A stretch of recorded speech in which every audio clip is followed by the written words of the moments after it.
We live in a world where we are constantly being judged, we are constantly being assessed, and we are constantly doing our own means of evaluation.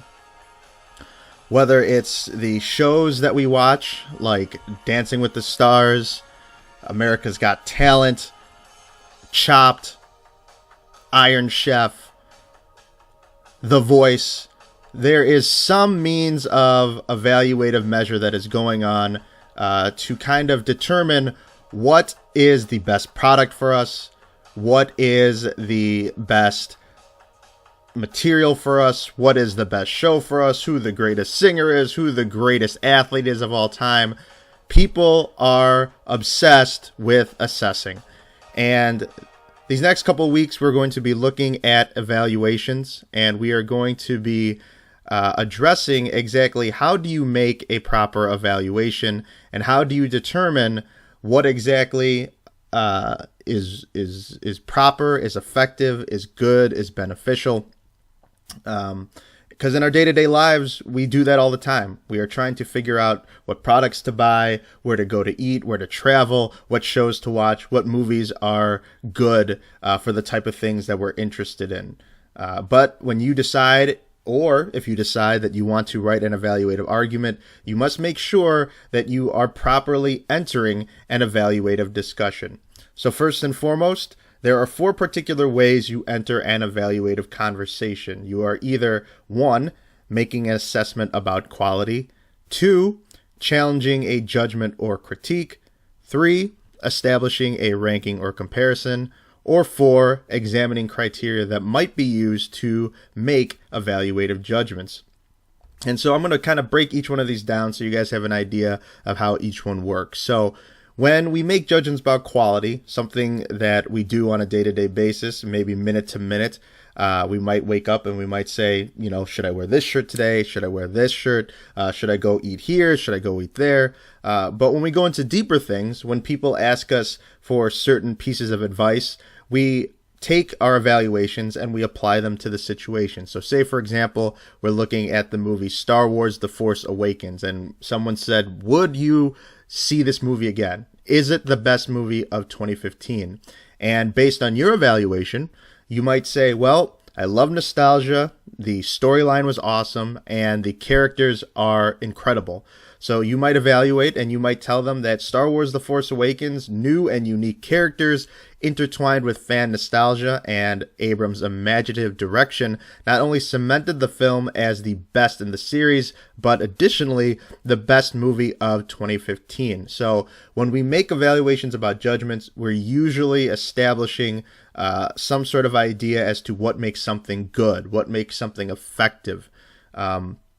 You have to remember that there are certain things that will not enter an evaluation discussion, however, if you are simply giving me facts or things that cannot be debated. So, for instance, if you tell me that Star Wars: The Force Awakens is part of the Star Wars series, or that Star Wars: The Force Awakens has made over $1.5 billion, those are both facts. Those are things that cannot be argued. However, when you are building your criteria as to why this potentially might be the best movie of the year or the greatest movie in the Star Wars series, you can use those as criteria, and we're going to get into criteria in a little bit.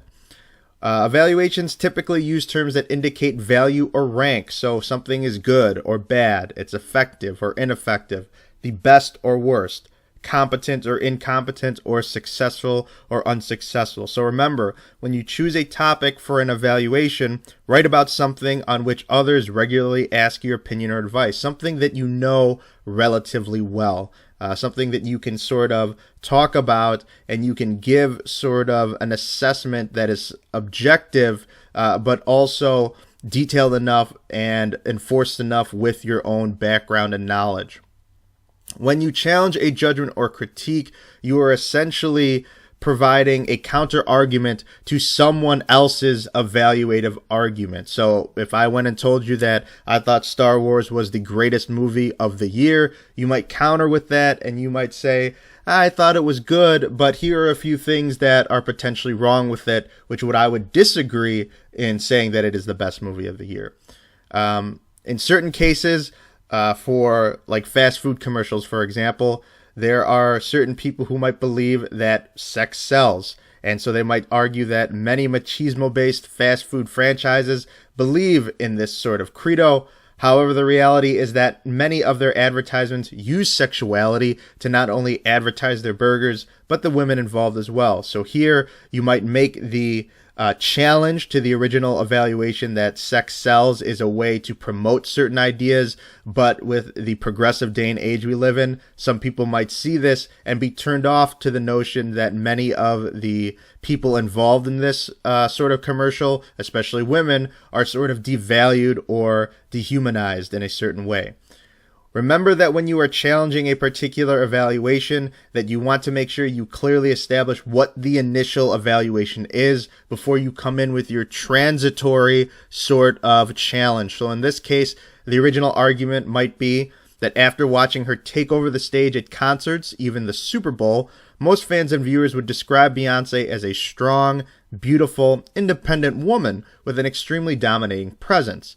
However, there is one factor that audiences forget to look at or listen to: her lyrics. Like many performers, Beyonce dedicates most of her music to the topic of love and relationships, now more specifically to her marriage with Jay-Z.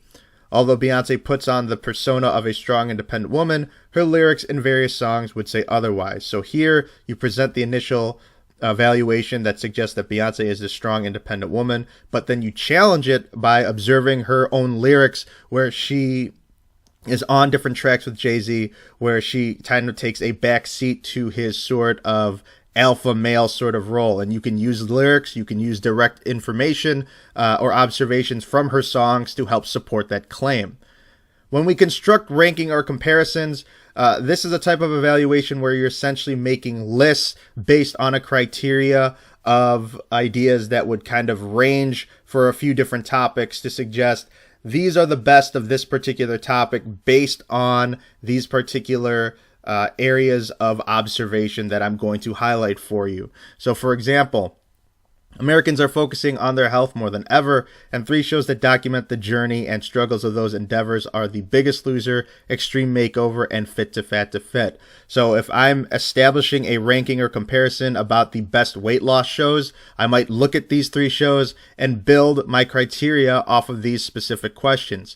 How do these shows document the struggles of weight loss? What kinds of experts' testimony and insight do they provide? In what ways are the narratives or characters developed? And are certain bits of information omitted, and are those pieces significant? When we look at ranking or comparisons, if you are a fan of sports, every week ESPN or Sports Illustrated will release the top 10 rankings or power rankings of different teams based on what they see each team provide. So based on the type of players they have, based on the type of personnel, based on their winning streak, etc. Those are the criteria that they would use in order to determine who would be ranked number 1 opposed to who would be ranked last. And then lastly, when we explore criteria in making evaluative judgments, essentially when we look at criteria now, especially when trying to assess similar sorts of topics, we would then look to see what has changed based on the culture, based on the time frame. So for example, if we're looking at modern technology that observes the type of space platform that people use to store or back up their materials. You know, when I was growing up, we had floppy disks, and on those particular things, you could barely hold anything. Now you have the cloud, which is this essential unlimited space for you to back up as much information as possible. So what are some things that you might consider when evaluating criteria? You might look at the audience, the experience. You think of technology, and you think of who technology used to be available to. 20, 30, 40 years ago, you had to be very, very wealthy in order to acquire certain types of technology. Excuse me, especially a computer. But now, everybody and their grandma has a smartphone in the palm of their hand. You might look at the culture or the structure and the expectations or the society itself. These are all factors that would indicate what you can do in order to determine which evaluative criteria are still valid today.